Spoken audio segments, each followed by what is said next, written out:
Keep your radio dial right here. You're locked into the hottest news station on the planet. Hot 702.5 in FM sound. Blazing today's hip hop, R&B, and pop music. Keeping your radio on fire. Bringing you the hottest, realest, riskiest talk shows live 24/7 on hot7025fm.com.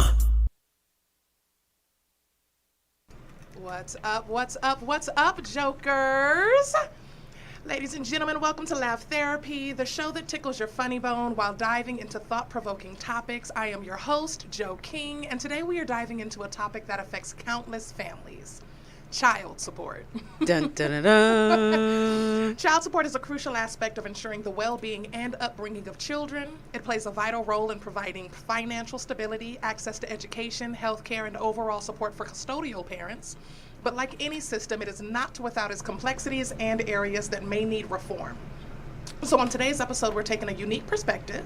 We'll be exploring child support from the point of view of custodial parents, those who are primarily responsible for the day-to-day care of the children. We'll discuss the importance of child support, the benefits it brings to families, and the challenges custodial parents face. Laughter has always been a way of bringing people together, so even in the space of challenging subjects,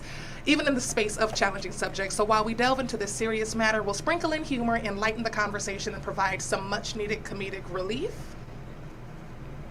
Joining us in the future will be my beautiful co-host, advocates, and individuals who have firsthand experience with child support.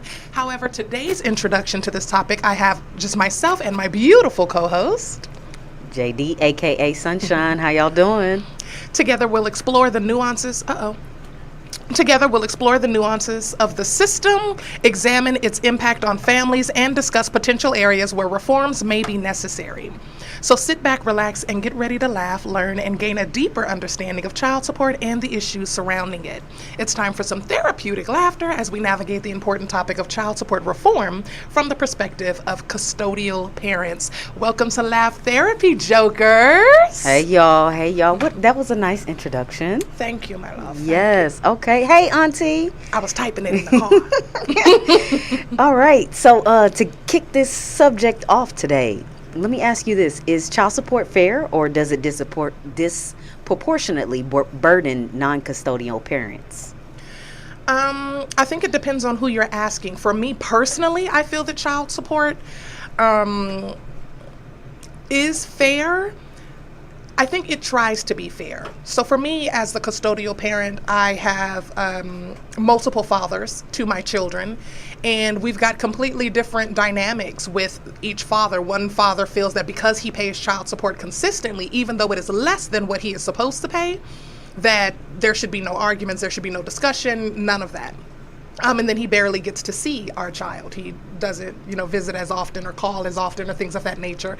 And then I have my other child's father who is on court-ordered child support. Still, he's not in the position to where he can pay what he is supposed to pay. But because he makes such an effort when it comes to our son now, he used to also, I won't say he was a deadbeat. He used to also be absent. Way to clean that one up. He used to also be quite absent in our child's life, but he now calls almost every single day just to tell him good night. If our son gets in trouble at school, I can call him and rely on him to correct him and make sure, that he's instilling him with the values that we both want him to have and value about him. He is very much so active, so I'm less on his tail about not quite having the job that covers the amount of child support that he's supposed to give us every month. So I think the system tried to be fair in my predicament. It just, they can't afford it, man. No, but then you also have fathers or parents who can afford it and just choose not to pay. That's true. So, in that case, it is unfair. Yes. So like with my father, he was paying child support till I was like 25 because he just decided not to pay for like a good 10 years of my life. So I think my mom got her last paycheck, her last child support payment when I was about to get my master's in college. And he had it. He just didn't want to pay it. Mm-hmm. And there's that. So When you say disproportionately, I don't think so, because it's so much love and care and time that goes into taking care of a child day to day. Yeah, run me my check. I agree with that. As the parent that's there, that's present, who has to deal with all of the things, I don't think that non-custodial parents take time to consider what that looks like. Because if your child is sick, you have to miss work. Your child support doesn't make up for the fact that I have to miss work. Because what it's supposed to be is child support is paid, it is calculated on an annual basis. So say you make $100,000 a year, and in the state of Texas, it's 30% of your income. So let's say $30,000 is what you're supposed to pay in child support a year. They take that $30,000 and they divide it by 12 because it's what you're supposed to pay every month. Ooh, ooh. Right? So then you can break that down and pay it twice a month and make it smaller payments or whatnot. And I use that's for 100 people who are making $100,000, 6 figures plus. But if you're making $30,000, right, or $35,000, and in the state of Texas for your first child, it is 30%. So then it goes to that $10,000, and they are breaking that down by 12 months. So that's less than $1,000 a month, right, that you were supposed to be paying or putting toward your child. Right. I feel like when parents say things like, well, I took them in the summer and you didn't pay me child support, they're forgetting that aspect. I feel like non-custodial parents are forgetting that you are paying an annual thing to help take care of your child. Is not a month by month basis. That's just so that it's easier for you to be able to afford it, because you wouldn't have been able to just drop $30,000 in my hand at the beginning of the year and have me stretch it to last for our child. You wouldn't have been able to do that. You weren't in that position, right? So they break it down for you to be able to pay it every month, 12 months. That is why you do not receive child support when you take your child in the summer, and it doesn't deduct when you take your child for spring break. If that because is how we don't your owe you arrangements shit. are. That's how that works. Right. That's how that works. Because as a custodial parent, we don't owe you a dime. Legally, I mean, as far as child support goes, it's not to take care of you month by month. You just have to pay it month by month because you couldn't afford it year by year. And they made that easier for you. And I feel like non-custodial parents don't factor that part in when they come with that argument. I forgot what question. You started giving my answer for the next question. Oh. Are there any common misconceptions or myths about child support that you want to address other than that one? Because that's a big one. I didn't know that it was based for the year and it's split between 12 payments. Yes. So yeah. Okay. So that's why it's based on your salary of what it is that you make. So if you're hourly, they still calculate what it is. If you keep that job for a year, they calculate based on your hourly salary how much money you're supposed to make a year, and then they calculate the 30% of that for your child.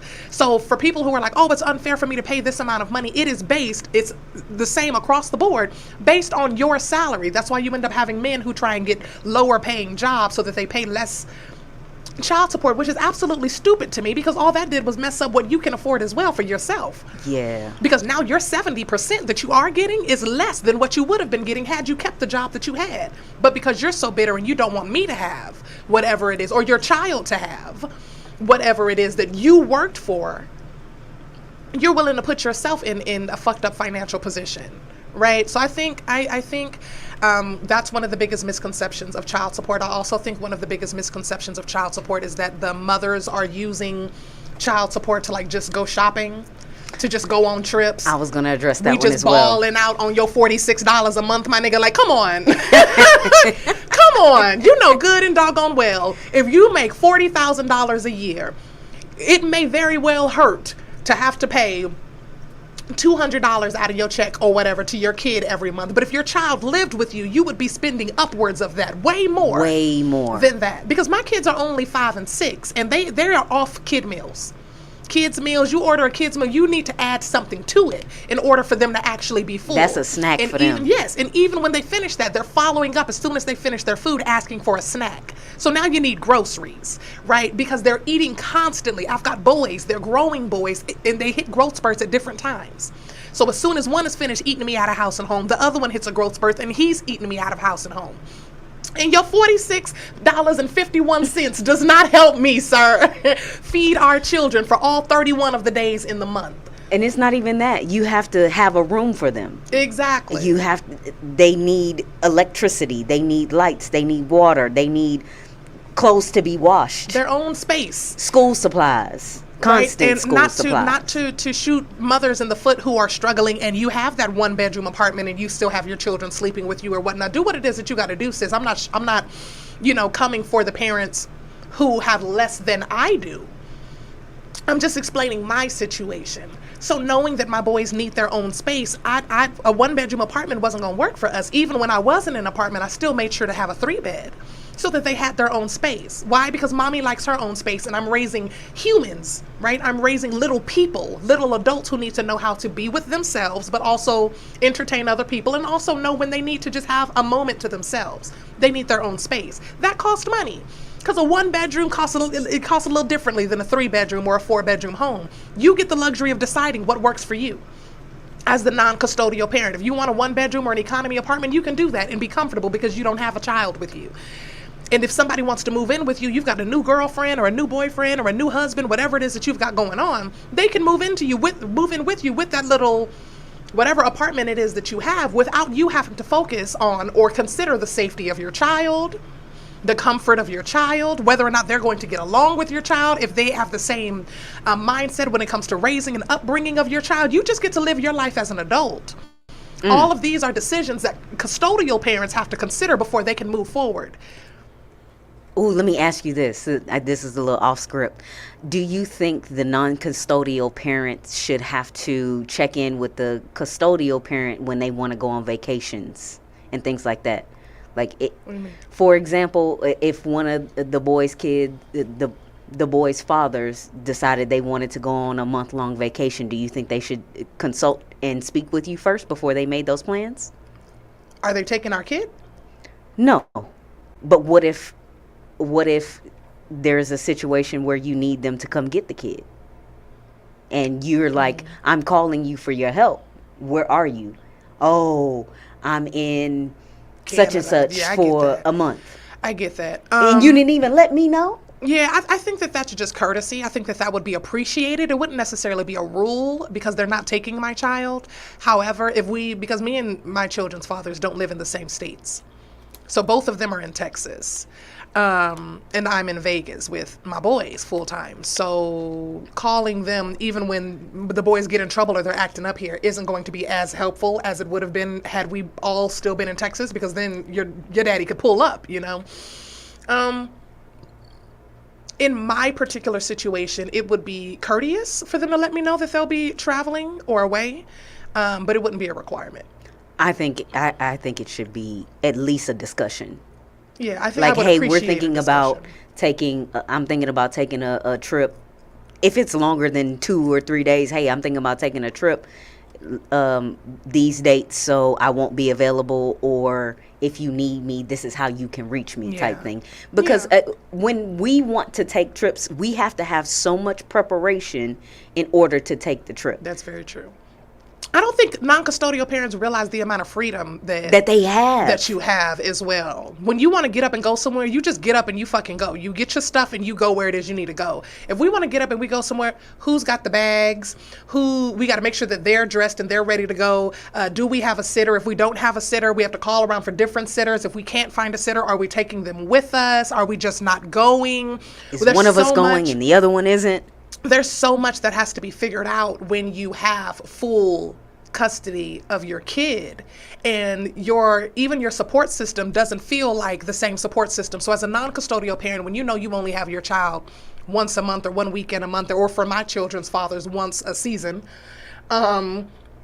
you have a support system because they don't get to see the kid very often either. So your parents want to see the kid, your sisters and brothers want to see the kids, your best friends and whatnot want to see the kids. Whenever you have them, they're like, yeah, we'll watch them for you, we'll do this, that, and the other. It's not the same when you're the full-time custodial parent, because they see your kid all the time. All the time. They want a break too. So you're calling all these people who are supposed to be your support system to help you with your children or to watch you, and they become a little less available. More and more, a little less available. Oh, I'm sorry, I had this going on. Oh, we got to call her. You're on with Laugh Therapy. Who are we speaking to? Hi, my name is Kerry Jackson. How you doing? Oh, what's Carrie up, Jackson. Carrie? How you doing, Carrie? This my god brother. How you doing, Carrie? Not too bad. What's going on? Nothing. How would you? What you got to comment on this today? I know you probably got a lot. Well, yeah, you know what I do? It is not combative at all. So I am a father that does pay child support, and I don't complain about it at all. I know you wouldn't. I fell victim to, which I think a lot of fathers, and just people in general need to do, because I fell victim to this. I didn't do enough research on it. So I live in the state of Iowa, so custody is awarded to the parent who, let's see, when I went through everything I had to go through, I was working the night shift. So therefore, their mom, she was able to get primary custody over them. Since then, I actually work the mornings now. So I pay about $1,000. Actually, if I tally everything up, it's about $1,200 to $1,300 a month in child support. Okay. And that's including helping out with daycare as well as paying life insurance and all that stuff, which I have a pretty decent job. So, like I said, that stuff is not that major of a deal to me. My question to you ladies would be, I guess one of my questions to you ladies would be, how do you guys feel about the non-custodial parent who would like to get more visitation, knowing that the financial support for the children will not stop? You can take that to the court, can't you? And get that put in to where you can do It can 2 be weeks really, that's on, part 1 of week the off. reform thing. It can be really difficult for non-custodial parents to go back to court when they can't prove anything unfit about the other parent. So if you, without the other parent agreeing and saying, hey, I'm agreeing to joint custody with this person, knowing and understanding that it means the child support will change, which most custodial parents will not change that, it can be difficult for a non-custodial parent to go to court and adjust that. Or worse, they'll go ahead. Oh, no, my bad. I didn't mean to cut you off. I'm sorry. I was going to say, or worse, they can go to court, adjust it to joint custody, and their child support still would not be adjusted because that particular judge doesn't handle child support. They only handle custody. We've had that situation in Texas as well. Well, I don't think he minds contributing monetarily. I think he just wants to have the kids more. I think that's his main objective. Yeah, Jess, Well, he you know said, me he very said well. knowing Yeah. that the financial part won't stop. So if that's the case, then it's just the mindset. If she's not keeping you from your kid, then just start asking for them more. Or start asking if they can spend, if you don't mind taking them to school every now and then, if they can spend the night a little bit more, since you work mornings now, and you can take them to school and kind of take some of that burden and spend some time with them, if she won't mind doing that and you don't mind paying it. She's And fighting see, you on that? That's my said issue, because I've actually gone through this battle with my kid's mom already. And so, long story short, we went to court in October. Lost that custody battle. Now, before then, I was contributing, because I was making a little extra money. I was contributing extra I was paying about $500 outside of what I was obligated to pay monthly. He's a good dad for my child support. And I was also asking for like extra time with the kids, and it was getting shut down left and right. But I'm also being asked to, even still now to this day, hey, the kids need this. Can you give me this? And I'm like, well, I was once supplying you all that stuff. You didn't appreciate it, but you're asking me to contribute more to the pot financially, and every time I want to do something with the kids, it's being shot down. So how do you ladies feel? Like, what did you guys ladies output on that? Because we have people, both men and women, who will weaponize their children. I agree with and that. I want to know what you ladies' perspective is on that, because I feel like a lot of parents fall victim to that, and I don't think that's like discussed a whole lot. I agree with that. As a mother, I made it a point in my head, no matter how irritated or frustrated I get with their fathers, to not keep my children from their dads. You helped make them. And there are characteristics, even though if I can't remember what they were, at one point in time, there were characteristics that you had that I loved or that I enjoyed and that our children probably have and need nurturing. So I'm sorry that you're going through that with a mother who doesn't understand. Have you talked to a lawyer already? Oh, yeah. I mean, I actually just met with another one today, but like I said, I went through this whole court case proceeding, sitting in front of a judge, and like that is by far, it's a very difficult thing to go through because it's like it almost forces you to be that person that's got to go in there and bash the other parent, like just to get something that, as a father, as a very active and present father, you know, I feel like dads that are there should be getting, you know, equal custody and equal visitation with no hesitation. If you're a piece of shit person that's out there that ain't taking care of your kids and you're out here just making babies left and right and you ain't like I would concur handling with your that, business especially if you're in the as a same man, state. like, Especially if you're in the same state and in the same area, I would concur with that. That if you could have a mutual understanding. To have shared joint custody. But as far as what it is that you're asking for, like I said, as a mom, I feel that there should be a joint agreement. I don't know y'all's history. I don't know what happened that made her decide what it is that she's deciding when it comes to you spending the amount of time that you're spending with. She just like that. Your children, but I feel like most fathers feel that way. Most non-custodial parents feel like she's just like that. I'm sure if somebody asked one of my children's fathers who is on child support, they'd be like, well, you know, I'm active. I do talk to my son. I do da-da-da-da-da-da-da-da, because they're looking at it from only one point of view. They don't check in with me. They have no idea what I'm going through, where I'm at mentally, none of that stuff. They're just assuming based on their point of view. So I can't speak to y'all's particular situation, but based on what it is that you're telling me, it does sound like this is part of the reform that we're discussing. Sometimes the system can be unfair when it comes to non-custodial parents who understand what it is to be joint parents. We aren't together anymore, but we still have this human that we are both responsible for. I don't mind contributing and making sure that my little human has everything it is that they need, but we still have to meet each other halfway as their parents. And you picking and choosing and deciding how I can be in my child's life is not okay. So you choosing that I can financially provide for them because I'm their father and that's what I'm supposed to do is fine. But me choosing to say, hey, why don't they stay with me Thursday through Monday during the week is not fine? Tell me how that's fair.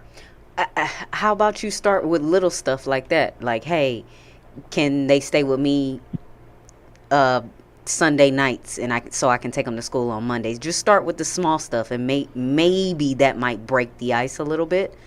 If you can't find any resolve through. It's funny y'all say that. I tried that already. Yeah, it sounds like you just might have to run her to court then, homie. Yeah. That's what it sounded like to me. Yeah, I mean, yeah, it's coming said. I'm going to have to end up doing that again. But, like, literally just about every margin that you can think of, or just, like, any little step that you can think of I'm taking pretty sure, to, like, you tried it. Yeah, I didn't went over and beyond, and it's just like, it's crazy because I think a lot of people feel that there's a lot of people that are just trying to get off of child support. Like, no, that's not the case at all. Like, I'm not worried about that because the money that the court is automatically taking out of my paycheck, that's money that's going to be being sent to the kid anyway because of whatever needs they have. Right. They're going to be supplied financially. Like, my kids will never need for anything. Of course. They may want some stuff. It ain't my job to get them everything that they want, but as far as their needs, they will never need for anything. And so, yeah, I've crossed a lot of those bridges, and unfortunately have fallen flat on my face with their mom. So. Well, I'm sorry you're going through that. Definitely give us a call and keep us updated on how that goes for you. Carrie, but I do agree with that. I think that there are some fathers out there who are going above and beyond and are kind of just pulling the short end of the stick. I do think that it's less common. But also I think that I also think that it is less common because the system has favored mothers in the past.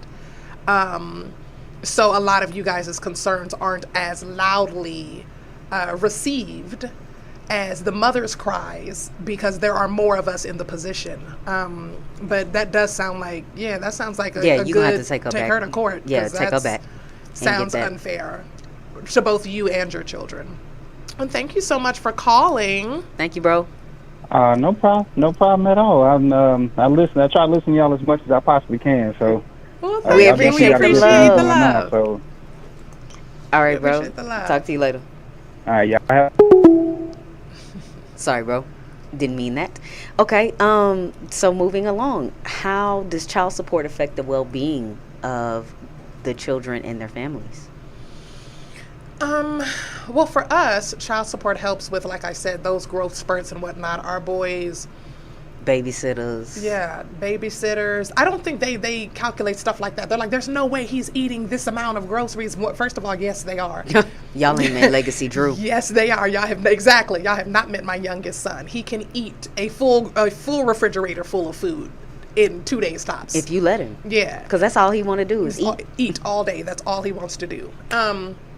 I don't think that they're working in babysitters so that you can go to work or go and do the things, especially since in my career I'm pursuing this comedy thing. That's nighttime. That's usually after 7 p.m., right? I forgot the question. What was your question? How can it affect the well-being of the children? Oh, yes, with their food and babysitting and things of that nature. My kids, special extracurricular activities, anything outside of school. I mean, if you're okay with your kid just going to school and coming home and sitting in my face, I have a question. You know, like I'm judging you a little bit. I'm going to side eye because they should have extracurricular things that they're doing, whatever it is that they're interested in. Legend's really interested in music. He loves golf, baseball. Legacy's more so, he's cool with just the TV and food, honestly. But if you get him in something that he's interested in and he's good at it, he definitely wants to do it. And all of those things Keywords, cost money. He got to be good at it. He got to be naturally good at it. He don't want to try. If it's naturally, comes to him, then he'll do it. But I think that it's beneficial with bills because, of course, if we were still together as far as parents, we would both be handling the livelihood of the people who live in this home because you would be here too. So we'd both be handling the bills. We'd both be handling everything the kids need. We'd both be handling the snow cone day at school and then the bike day at school and then they're selling book fair at school and then they're... The fundraiser. Yeah. They have something new that requires you to send your baby to cash with school at least 3 times a doggone week. Hey, let me tell you, my mama was the GOAT when it came to fundraisers. She'd take that list to work and get come on, my baby need this. Come my mama on. was working at all them call centers and she'd come home. I didn't sell not one box of Girl Scout cookies. 17 of my friends bought from page 6. That would be my mama. And I'd be excited as all get out to win my little teddy bear or whatever. But all of those things cost money. But non-custodial parents don't get to see that on a day-to-day. So they're just thinking of regular ass bills. And when they're thinking of just regular ass bills, they're in their head thinking that they're paying your bills. So they're like, I have to pay rent. I have to pay my car. I have one father of my children who continues to come with me. Well, I have bills too. And I'm just like, is bills all that you think that your child support goes to? Because granted, it does cover things such as daycare, babysitting, and go toward the bills. But your son has external cost to bills that you are supposed to be contributing to, father. Right? Like that's what this is. What made you think that you just paid my cell phone bill by paying child support? That makes no sense. I would still have a cell phone bill without my child. So your child support is not being used for that. However, if I had to use my own personal money in order to pay a bill because you did not cover your child support or you paid it late, then me reimbursing myself with the money that you sent should also not be met with the amount of animosity. Some fathers want receipts. Right. But I would say how it affects the well-being of children. When I sat back and thought about it, like, for example, for my father, if my father was paying child support on time when he was supposed to when I was younger, that would have kept my mom at home more. Mm-hmm. Her having to work 12 hours a day, I probably wouldn't have been able to have a childhood and not have been so responsible.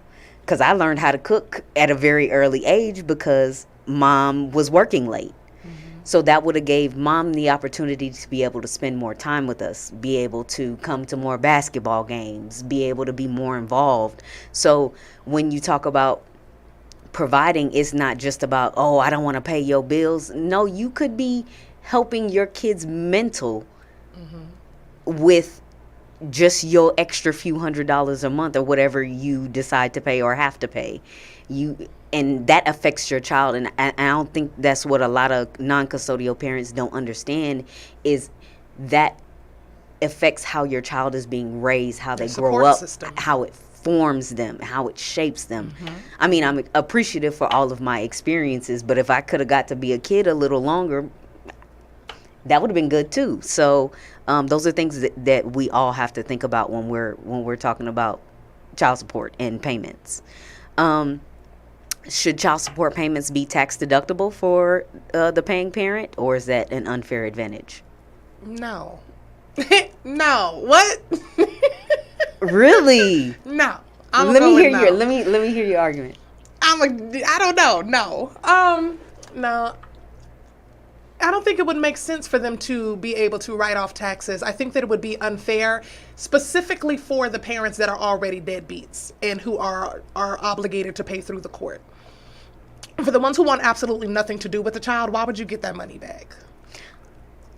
Let me play devil's advocate. So in that case where you're saying no, they shouldn't, you get a sizable tax return for filing, your head of household and filing with the two kids. That's kind of like the same thing, right? That would be kind of the same premise for the non-custodial parent to be able to write it off. No, it wouldn't, because like I just said, as the custodial parent, I've had them all year. The extra money and the extra stuff that comes with that is like a bonus for being that custodial parent. For being the non-custodial parent, you already get all of the freedom. It's the minimal amount that you have to pay, that the court obligates you to pay. And if you don't see your child and you're a deadbeat as well, why would you be rewarded? What if it's like my god brother? He's in the children's lives. He wants to be there. He pays, and he pays extra. I think he should be able to get a tax deductible on the extra that he pays over child support. Oh, okay. I think that if he kept like the receipts the same way that we keep our receipts or things of that nature, I think that he should be able to file and say, hey, child support says that I was supposed to pay $30,000 a year or whatever for my child. Here are the receipts showing that I paid $42,880 goddamn dollars, and this extra $12,000 that I spent should be tax deductible. I do think that he should be able to be returned on that. Yes. Okay. All right. Okay. As the custodial parent. I'm trying to get everybody a little bit of cash back on their tax returns. I don't think the government would agree to it either. Then they'd have to pay everybody. Why not? We pay them. I agree. But okay. Do you think child support payments should be strictly enforced, or do you think there should be more flexibility with payments? Ooh.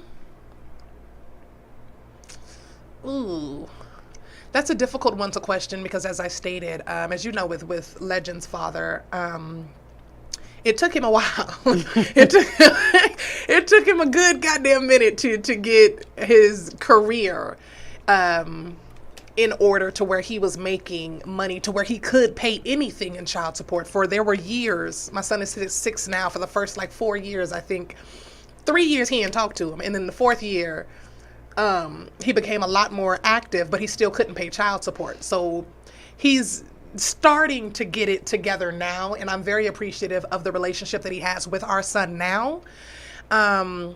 But he should pay for them first 3 years. I mean, technically he in the hole. If we get online and brother owe me like $33,000, I ain't even gonna hold you. But so he gonna be paying till Legend is out of school. Legend's older, yeah. But I think if I would have pushed the issue and he would have lost his license or gone to jail or anything of that nature, I don't think that it would have brought me joy. I don't think that it would have helped Legend in any way. Plus, he's got a multitude of kids. If I'm not mistaken, he's on like kid number 7 or 8. That's 7 or 8 black children out here without their dad because I got upset that he wasn't paying $400 a month. Yeah, but also actions have consequences. I agree with that, and I feel like I don't agree with them going to jail. I'm just gonna say that outright. Yeah, I don't agree with the imprisonment part of it. However, as the custodial parent, I would have to admit that even when he wasn't paying child support and he wasn't being active, and I was actively upset with him for not being who I know that he could be to our son, I still would not have put him in jail. Like, I still wouldn't have pushed for that because it solves nothing. It wouldn't have like I said, it wouldn't have fixed anything for our son, and he wouldn't deserve that. He's not a bad person. He was just in a bad situation. And that's different. Now, if in our relationship, right, he was beating my ass or something, or if he was just completely irresponsible as a parent for like ever, or he was abusive to our child, then I could see me being like, nah, it's beneficial to my child. In this right. world. Right. It's Carl It's Malone's beneficial in to this my world. child for you to not only go to jail, but for you to not be in his life. Right. But I knew even when he was making the decisions that he was making, that he wasn't a bad dude. He was just in a bad situation. And me putting him in jail for not having money wasn't going to make him come up with money.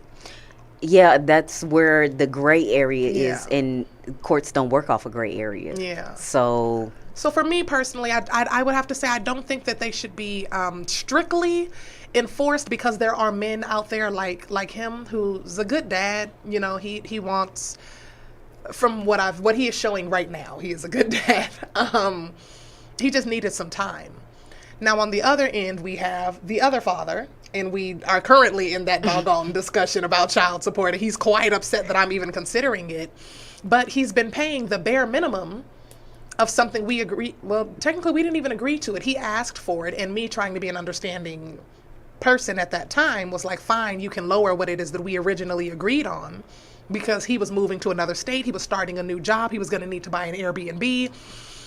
And pay for his livelihood and stuff out there. And I was making good enough money to take care of me and the kids at the time. So him paying that, paying less wouldn't have hurt us any.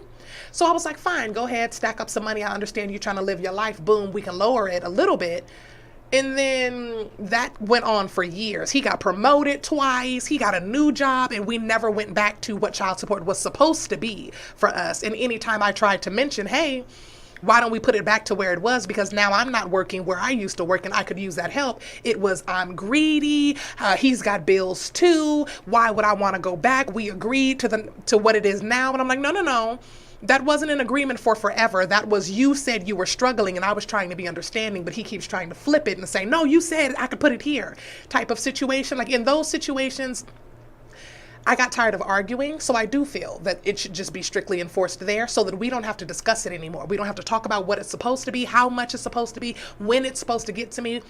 We can just go to the court. Since we can't seem to agree anymore, we can't seem to just have normal conversations about money, then that's when I'm like, okay, well, clearly we need a mediator, and the court can be that mediator because I'm tired of discussing with you what is and isn't acceptable. Do you think a solution could be to get something in writing and get it notarized?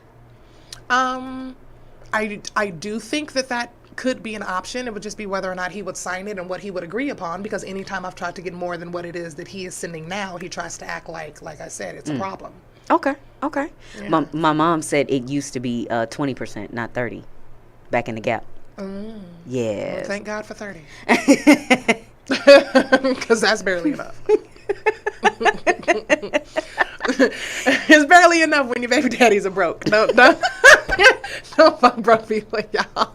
Hey, I've seen a $9 check received before. Child, the very first child support check that I received, like I told you, it was like $46. And it was after like 5 years of not receiving nothing from him. And I was like, I saw it pop up GOA or GA, whatever. I was like, I got child support. It was $46.51. I will never forget that shit. And the next one was like $8.11. Yeah.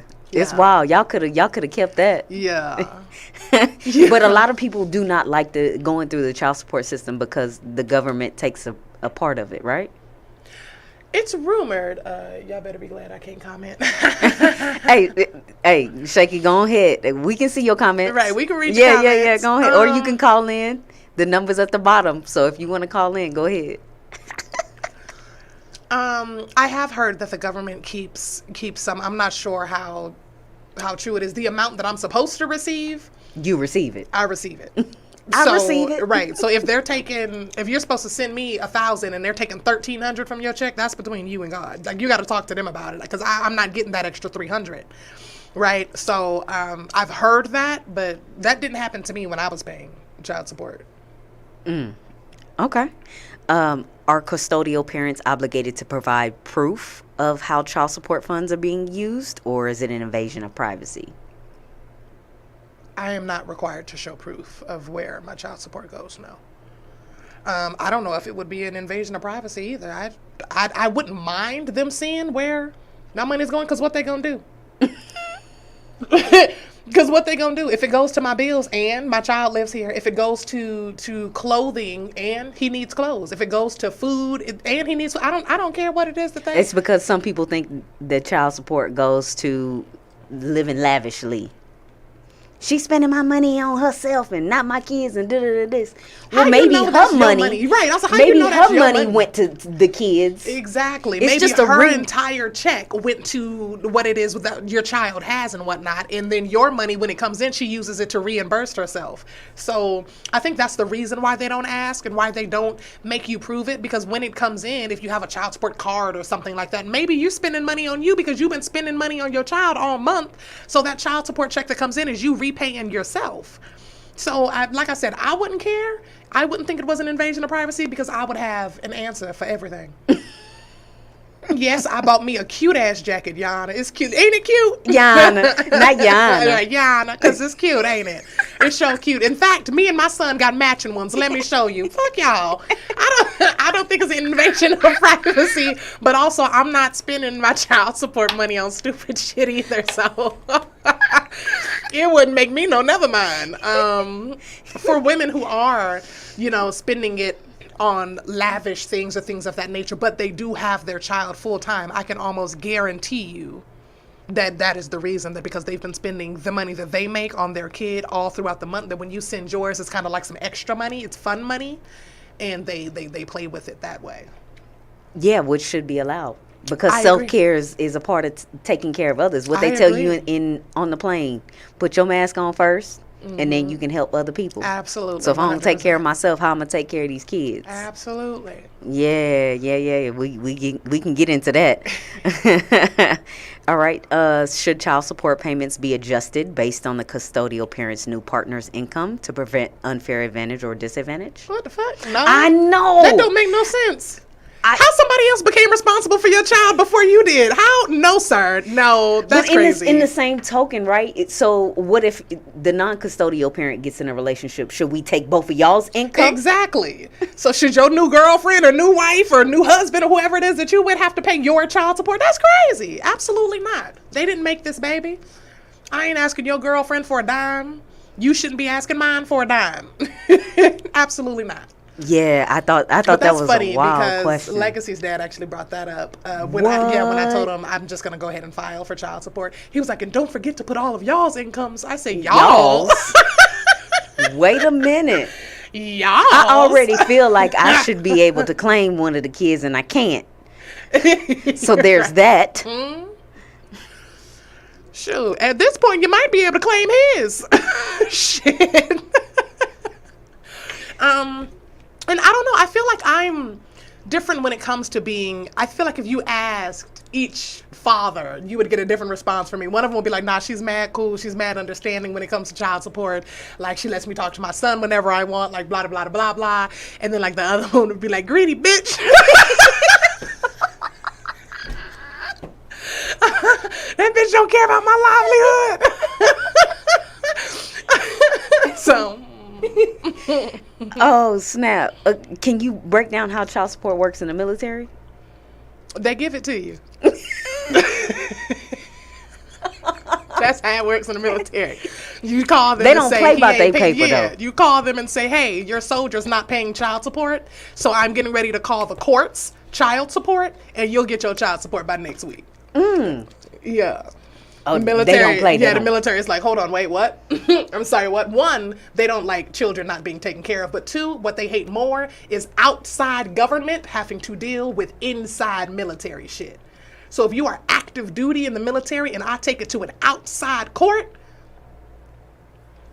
because you were being irresponsible. Do they just start taking their whole checks? How does that work? So if they owe a whole bunch? Fun fact, there was this one soldier when I was active duty, when I was in Kentucky, and he was a drunk. He was a mad drunk. He spent all his money on alcohol. His chain of command took his whole check. His wife complained about it, said he wasn't paying child support and she was leaving him. They took his whole check and sent it to her. He was mad as shit. Here you go, ma'am. He was drunk. Because he was drunk. So they sent the money to her because she needed to cover the bills that he had gotten behind on, and also he wasn't paying child support. So then from then point on, they sent him to rehab and sent his check to her. Yeah, he got out of rehab, though, and she still took care of the bills. They ended up staying together, so it ends happily, you know. He needed assistance, and that was how the military helped. They were like, oh, in order to get alcohol, you need money, so now you have no money. And they sent it to his wife. We're helping. Yeah, that was their way of helping. When I left my ex-husband, I was pregnant. When I left my ex-husband and I went back to Texas, he didn't want to send me any money because he knew that he had talked me into quitting my job. So he knew that I didn't have any money, but I did have a pregnancy and our first daughter. And he was still handling the bills and stuff at home, but I knew we had extra. And in the military, you get paid for your kids. So you get an extra check for your kids, you get an extra check for your wife. And he was keeping all of that. He was getting paid for a wife and kids that he wasn't needing to take care of because I had left and I went to Texas. So when he was refusing to give me any money and stopped my access to our bank accounts, I called his chain of command. And yeah, I sure did. I called straight up. I passed his sergeant, his staff sergeant. I passed all of them because I had the direct number to his lieutenant colonel because I was I forgot what it's called, but when you're a military wife, you congregate with other military wives and set up events and all kind of stuff like that. And I was the event coordinator. So you were a Sunbeam? Yeah, basically, yeah. I was the head of the Sunbeam. A military Sunbeam. For any of you guys that watch the game. So I was the head of it. So I knew everybody. I knew the sergeant major. I knew the sergeant major's wife. I knew everybody's wives. I knew the lieutenant colonel. I knew the general's wife. I knew everybody I needed to get in contact with. And I didn't need to go through an entire chain of command. I called straight to the top and said, this is what's happening. I am no longer in Kentucky. I am in Texas, and I'm struggling with my kids. And I have a high-risk pregnancy, and this bitch won't give me my money. It's kind of how I did it. Yeah, just like that. Cussing and all. Called the lieutenant colonel. And he said maybe 5 words to me. He said, we'll handle it. I'll call you back. That was it. I got off the phone. He called me back like 2 days later and told me that they had spoken to him and that I would be getting the money. And I was like, okay, cool. And I want to say maybe 2 days after that, I had not only my child support, but I had, I told him that I had left 3 months ago. I had the last 3 months of child support and does the military cover that, or is that from his direct paycheck? So the child support was from his direct paycheck, and he had to pay it back to them. So instead of owing me, he now owed them. You don't want to owe them. You don't want to owe them. And then the extra money was actually from them, which was really nice. It was from Lieutenant Colonel and all of them that were coming together, and they just kind of sent peace offerings and thank yous for all that I had done since I had left. I forgot to quit my job as the Sunbeam leader when I left. I was so pissed off, I just left. And he was like, wait, don't we have an event this Friday? And I was like, oh, yeah, I'm not there. Call Fran. Get somebody else to do it. Yeah, I was like, call Fran. I'm not there. Sorry. I forgot. So yeah. Okay. Do you think the child support system discourages non-custodial parents from actively participating in their child's lives? No. The child support office doesn't affect, like I just said, with some judges they only handle custody, and then others you have to like make an actual like court whatever, an actual suit for actual custody. So they don't determine any of that. So I don't think that they would ever discourage someone from seeing their child. It's usually the other parent that is discouraging the other parent from seeing their child. Or one parent simply does not want to see the child and they are using child support as an excuse not to see that child. Like, I was seeing him just fine. I was being an active dad, but then you went and put me on child support. So now they're using that as their excuse to not be a parent because they figure the money replaces them as dad. And that's just a mindset. That's just what they chose to do. That's exactly the word I was going to use. It's all about your mindset. You shouldn't be upset that you need to financially support your child. Right. You shouldn't take it out on the child because the child is innocent. So just because you're on child support now does not mean you don't need to make an effort. And there are layers to parenting. I don't understand why people think if you pay money, then you're a good parent. If you don't pay money, but you show up to pick them up for their basketball games or whatever, then you're a good parent. There are layers to parenting, because as a custodial parent, we don't get to pick and choose. At all. I don't get to pick and choose if I enrolled him in basketball, whether or not I'm going to cook for him dinner when he gets home. Like, I did my part as his parent. I got him to basketball practice, or I paid for his basketball practice. That's not how that works. All of that is a layer in my parenting. Getting them to and from school is your layer, is her layer of parenting. I'm not a morning person, y'all. She drives the kids to school. But feeding your kid, making sure there are groceries in the house, and then feeding your kid is a layer to parenting. Talking to your children, disciplining your children, that is a layer of parenting, right? Playing with your children, having fun with your children, joking with them, that is a layer. Paying for your child, money, financially supplying for your child, that is a layer of parenting. You don't just get to pick which layers work best for you as the non-custodial parent and expect me to deal with all of them either. That's not cool. Okay, in the same realm, do you think it should be, okay, so let's say we have a pie chart, right? Mm-hmm. And part of the pie chart is how much time the non-custodial parent spends with the child, and the other part is how much they financially support. So if they spend 50% of the time with the child, then they should only have to pay half of whatever the percentage is for that state. How do you feel about that? Like adjusting?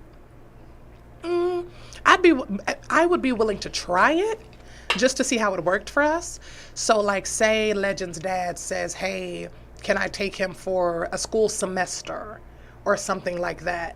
But if I take him for a school semester, which would be 50% or whatever, can I lower my child support from the $46.50? You're not going to keep sitting on that man. He's trying. He is I'm trying. fighting for my life out here, man. He is trying. He is trying. He's a good dad. He's just the easiest one to clown. That's all. If he said, hey, I want to pay $20 instead of $46, I'd be cool with that. It's not funny. You're going to stop laughing at his contribution. That's all I'm saying. To our water bill. Right. To his son's haircut. The fuck? Hey, Auntie. Niece catching us live. Oh, she's on. Yeah. Good dialogue, fam. So glad I caught you live. Hi, Nee. Yeah. So I would be willing to see how that went, because if you're taking him half of the time, that's half of the money we got to feed him. That's half the money that we get to save as well from him being with us that full time. So I'd be willing to try it. Yeah, I think that should be a thing. Like, the more time you spend, the less money you should have to give. $20 over 46. Yeah, that's all I'm saying. Y'all have to understand, there's so many terrible dads out there who don't financially support their kid or see them and spend time with them and help take care of them physically. It's ridiculous. So we are kind of tainted. Two different factors. I've got one that is super active, and he tries to see him as often as he can. He talks to him. He's working with me on that. He wasn't very active before, but he's super active now, and we appreciate it so much. But he pays a lot less in child support. And then I have one who is successful, a very successful businessman who pays his child support every month. But I could not pay this man to call and talk to his child for longer than 2 minutes. And even when he comes and visits him, he keeps him for about 12 hours. Yeah. And brings him right the hell back. It's not a full. I be thinking we about to get down for the weekend. I figured I could get him for the weekend. He picked him up Friday night and drops him off Saturday morning, and we like, that's not the weekend. Like, what? What? You know. So it's. I have those balances, and For me personally, I prefer the active parent. Nee, we're speaking in custodial and non-custodial terms. We have just been relating it to our situation in this particular instance. So we haven't been, I don't think we've been too biased because we have been saying custodial and non-custodial, which could mean man or woman. Correct. On either side. So I feel like we have represented both sides, but I think we're going to continue this conversation This is going to be a week. series, guys. We were just speaking from the custodial parent, from our points of view. Next week, we will have males' point of view on there to speak from where they're coming from and their experiences. And then, of course, I would like to possibly bring some other mothers on here so that we could all have that conversation together. That way, everybody got to speak their piece separately, and then we're all going to come together. So I think this is going to be really dope. But that does conclude another insightful and laughter-filled episode of Laugh Therapy today. We've delved into the crucial topic of child support, exploring the importance and the need for reform from the perspective of custodial parents. I hope that through our lightened approach and thought-provoking discussions, we were able to shed light on complexities surrounding child support and the challenges faced by those who depend on it. Laughter has a remarkable way of opening up conversations and bridging gaps, even when discussing serious subjects. Thank you guys so much. Join us again on the next episode of Laugh Therapy as we explore new topics with our signature blend of humor and thoughtful dialogue. Until then, keep laughing, keep learning, and remember that a little laughter can go a long way in healing, understanding, and advocating for change. Thank you so much for tuning in to Laugh Therapy, guys. I'm Joe King, and we are out. See y'all next week. JD. See you guys.